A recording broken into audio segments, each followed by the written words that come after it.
мынау ақын Ержан Жұмабекұлы, жас ақын, жас пері. Сол екеуміз бір туынды жасадық. Оның тұңғыш туындысы болды, менімен жасаған. Ол қыз ұзату әні. Жан қызым деп айтып жүр, қыз ұзату әні деп айтып жүр.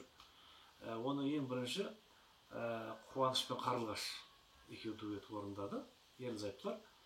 Содан соң Раян тобы орындады бұны. Содан кейін жер-жерде өткенде кейбіреулер өзінің қызы ұзатылған кезде кейбір әкелер орындап жүрді. Жақында Сұлушаш Нұрмағамбетова орындап бүгін ғана алып кетті. Аттай қалап алып кетті, айналайын. Мінекей талабыңа нұр жауа берсін. Ержанның осындай туындылар көбейе берсін.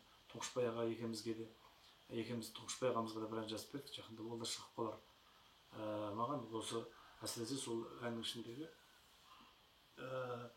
сәукеле киген жан қызым, кимешекке жасқа кел деген сөздер маған қатты ұнады.